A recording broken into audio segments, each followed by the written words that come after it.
지금부터 내가 해주는 얘기 들어주겠니? 할렐루야. 8월 16일 월요일 새벽입니다. 주품의 찬양 하나님께 올려드리겠습니다. 주품에 품으소서 능력에 발로 덮으소서 거친 파도 날 향해 와도 주와 함께 날아오르리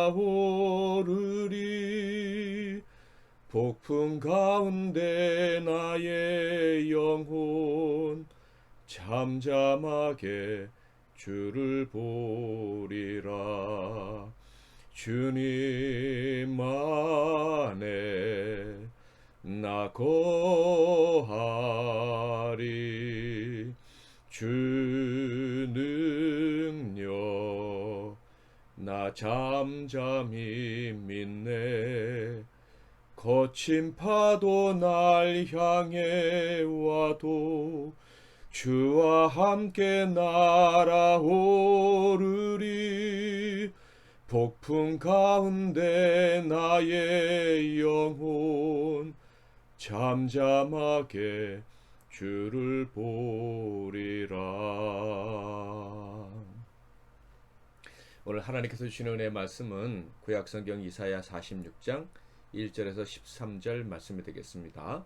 이사야 46장 1절에서 13절 말씀 중에서 3절과 4절을 봉독해 드리겠습니다. 야곱의 집이여 이스라엘 집에 남은 모든 자여 내게 들을지어다. 배에서 태어남으로부터 내게 안겼고 태에서 남으로부터 내게 업힌 너희여 너희가 노년에 이르기까지 내가 그리하겠고 백발이 되기까지 내가 너희를 품을 것이라. 내가 지었은즉 내가 업을 것이요 내가 품고 구하여 내리라. 아멘. 오늘은 하나님 품에 안긴 영광스러운 백성, 하나님 품에 안긴 영광스러운 백성이라는 제목으로 하나님 말씀을 상고하겠습니다. 며칠 전에 집에 들어가다가 엘리베이터에서 젊은 부부와 1살에서 2살 사이 정도 되는 예쁜 어린 여자아이를 만났습니다. 제가 아기들을 워낙 좋아하긴 하지만 아기가 너무 예뻐서 또 칭찬을 많이 해주었습니다. 그랬더니 그 아기가 먼저 내리면서 저에게 손까지 흔들어 주었습니다.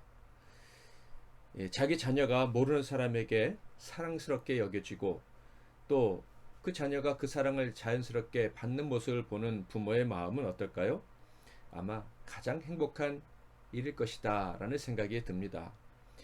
다르게 표현하면 그것은 부모의 영광이다 라고 말할 수가 있어요. 저는 그 아기의 부모가 어떤 직업을 가지고 있는지 어떤 사회적 지위를 가지고 있는지 알지 못합니다. 그러나 그 부부는 자기 아기 때문에 충분한 영광, 어쩌면 가장 큰 행복을 경험했다라고 생각을 합니다. 꼭 제가 아니더라도 아기를 예쁘게 잘 키워서 정말 아기가 너무 예쁘다는 소리를 듣는 부모는요, 그것만큼 영광스러운 일이 없을 거예요. 참으로 멋진 일이죠. 이 아기가 사랑받고 칭찬받는 것은 부모의 영광입니다. 이것은 절대 이상한 말이 아니에요. 우리 하나님 아버지를 생각해 보면 금방 이해할 수가 있습니다. 여러분은 우리 하나님 아버지의 영광이 어떤 것이라고 생각하십니까? 천지를 창조하신 것? 만물을 다스리시는 것? 하나님의 천지의 주인이시라고 칭찬을 받으시는 것? 당연히 이런 것도 하나님께 영광이 되겠죠. 하나님이 자랑스러워 하실 만한 일인 거예요. 계시록 4장 11절을 보면 우리 주 하나님이여 영광과 존귀와 권능을 받으시는 것이 합당하오니 주께서 만물을 지으신지라 만물이 주의 뜻대로 있었고 또 지으심을 받았나이다 하더라. 로마서 11장 36절 이는 만물이 주에게서 나오고 주로 말미암고 주에게로 돌아감이라 그에게 영광이 세세 있을지어다. 아멘. 이렇게 천지 만물의 주인이시라는 칭찬받는 것 하나님 아버지께 영광이 되는 것 맞습니다. 그런데요, 우리 하나님 아버지의 가장 큰 영광은 다름 아닌 하나님의 형상을 닮은 저와 여러분인 거예요. 사람인 거예요. 그래서 하나님이 천지 만물을 창조하실 때 사람을 만드신 후에 비로소 안식하셨다, 쉬셨다, 이렇게 기록되어져 있습니다. 사람의 존재만이 하나님을 참으로 기쁘게 하고 하나님의 마음속에 진정한 자랑스러움이 넘쳐나게 하는 거예요. 그러니까 사람이 하나님께는 가장 큰 영광, 저와 여러분이 하나님께는 가장 큰 영광이 된다는 말씀입니다. 그래서 오늘 본문 13절에도 이렇게 기록되어져 있어요. 내가 나의 공의를 가깝게 할 것인즉 그것이 멀지 아니하나니 나의 구원이 지체하지 아니할 것이라. 내가 나의 영광인 이스라엘을 위하여 구원을 시온에 베풀리라. 하나님이 분명히 말씀하십니다. 이스라엘이 나의 영광이라고. 그러니까 하나님은 이스라엘, 곧 하나님이 택하신 하나님의 자녀들이 가장 큰 하나님의 영광이 된다고 말씀을 하시는 거예요. 그러니까 백성들로 인해서 저와 여러분으로 인해서 기뻐하시고 자랑스러움을 느끼실 때 그때 가장 큰 영광을 받으신다라는 말씀입니다. 하나님께서 이스라엘 사람들을 위해 받으시는 영광을 가장 기뻐하시는 이유는 그것은 하나님이 우리 아버지가 되시기 때문이에요. 어떤 부모가 자신의 능력으로 칭찬받는 것과 그리고 자식 때문에 칭찬받는 것 둘 중에서 자신 때문에 칭찬받는 것을 더 좋아하겠습니까? 어떤 부모가 자기 때문에 받는 영광보다 자식으로 인해 받는 영광을 더 좋아하겠습니까? 절대 그럴 리가 없어요. 하나님은 우리 아버지가 되시기 때문에 하나님의 능력으로 영광 받으시는 것보다 우리 한 사람, 저와 여러분 때문에 칭찬받으실 때 그것을 가장 큰 영광으로 여기시고 기뻐하시는 것입니다. 하나님은 우리의 아버지십니다. 저와 여러분의 아버지가 되셔요. 어떤 아버지인지 들어볼까요? 3절 4절. 야곱의 집이여 이스라엘 집에 남은 모든 자여 내게 들을지어다. 배에서 태어남으로부터 내게 안겼고 태에서 남으로부터 내게 업힌 너희여, 너희가 노년에 이르기까지 내가 그리하겠고 백발이 되기까지 내가 너희를 품을 것이라. 내가 지었은즉 내가 업을 것이요 내가 품고 구하여 내리라. 오늘 말씀해 보면 하나님은 우리를 낳으셨다고, 우리를 지으셨다고 말씀하시고 계십니다.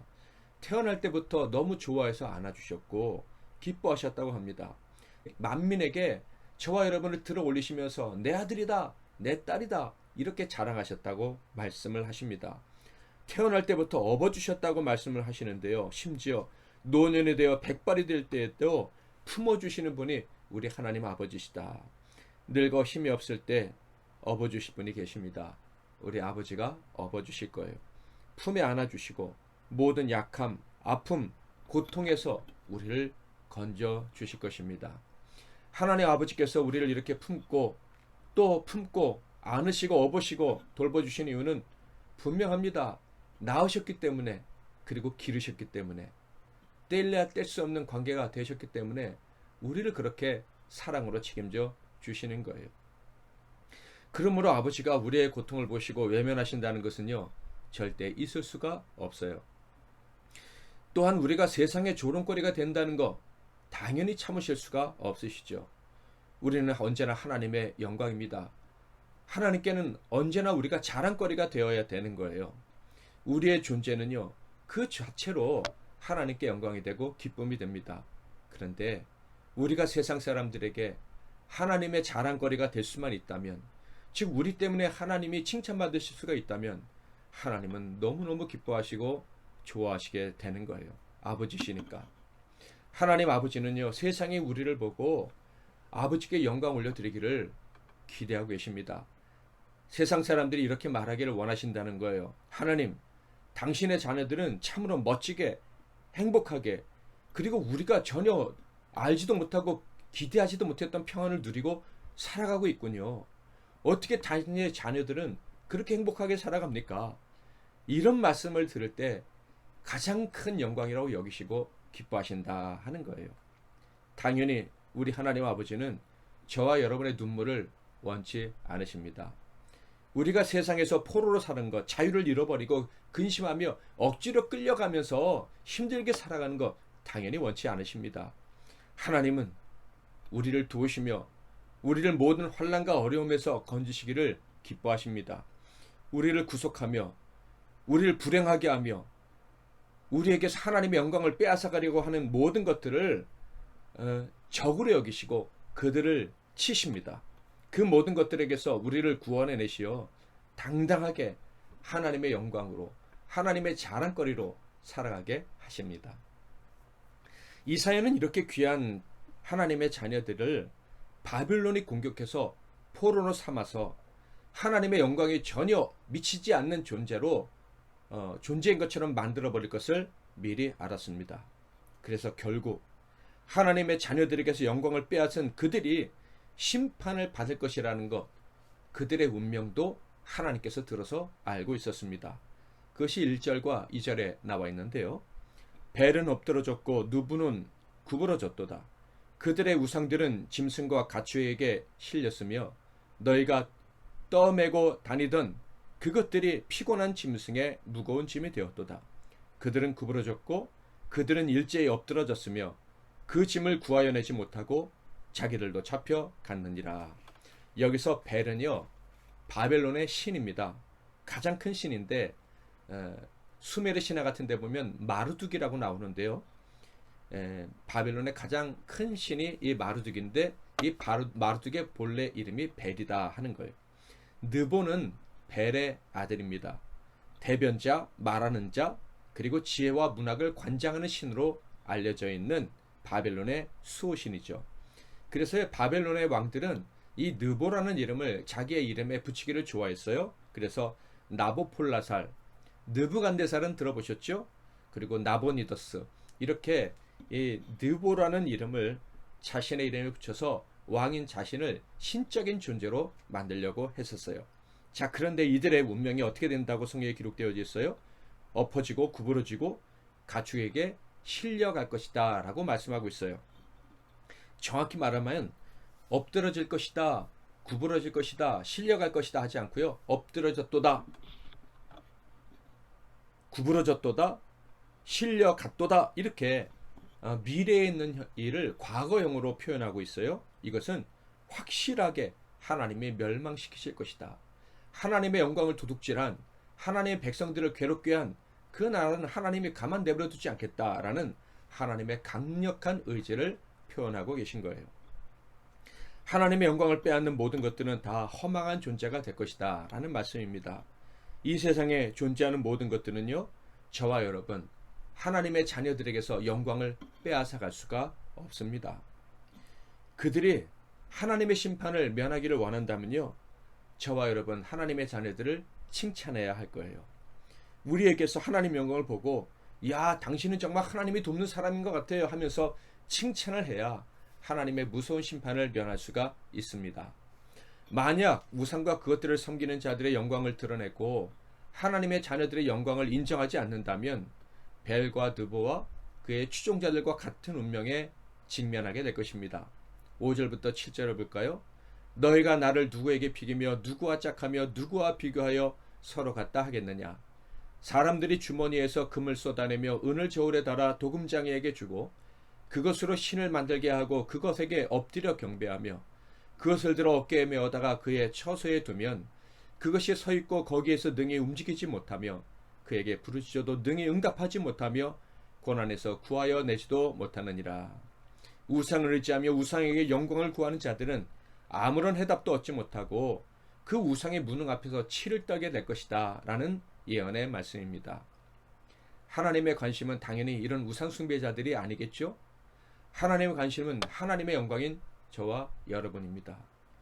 그런데요, 많은 하나님의 자녀들이 안타깝게도 자기 자신이 하나님의 영광이라는 것을 잊어버려요. 우리의 삶 속에서 하나님의 영광이 나타날 때 하나님이 얼마나 기뻐하시고 얼마나 자랑스럽게 생각하실지를 잊고 살 때가 참 많다 하는 거예요. 그래서 심지어 우상의 영광이 되려는 헛된 야망을 품고 살아갈 때도 있습니다. 그런데 놀라운 것이 뭔지 아십니까?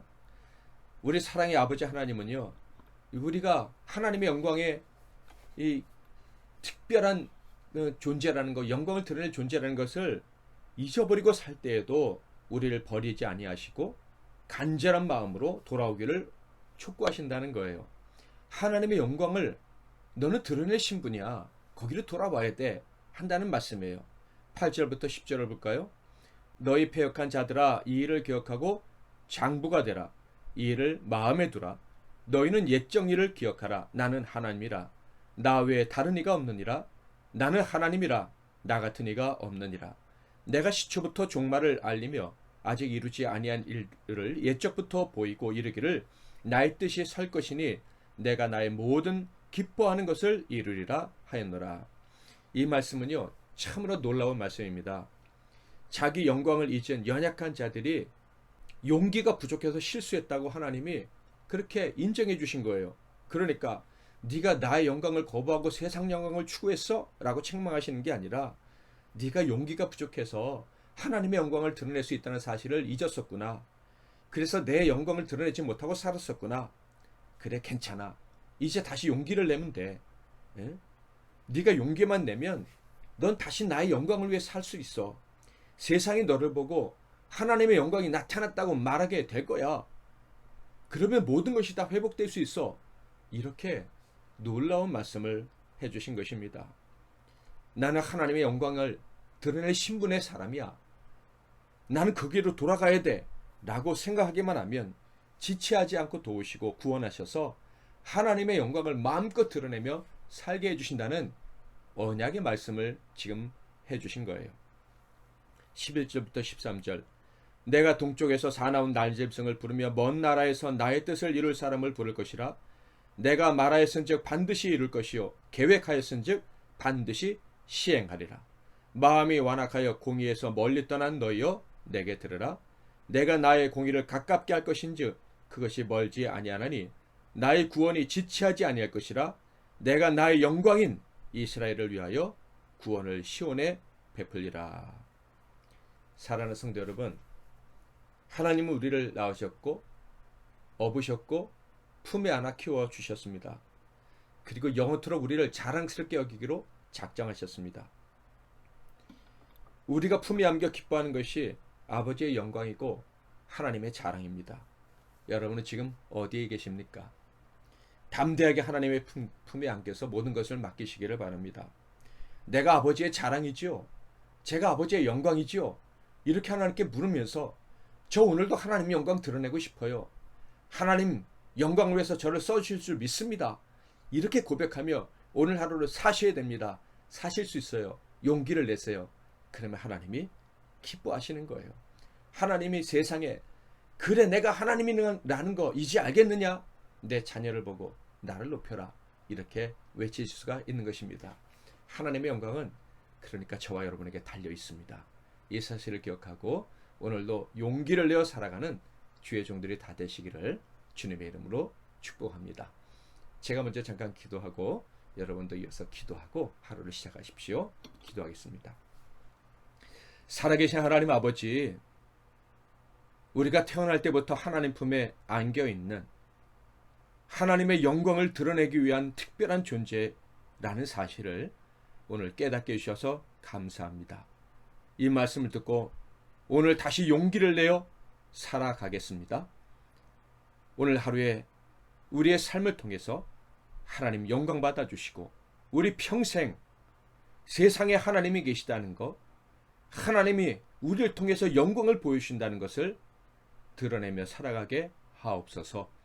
예수 그리스도의 이름으로 기도하옵나이다. 아멘.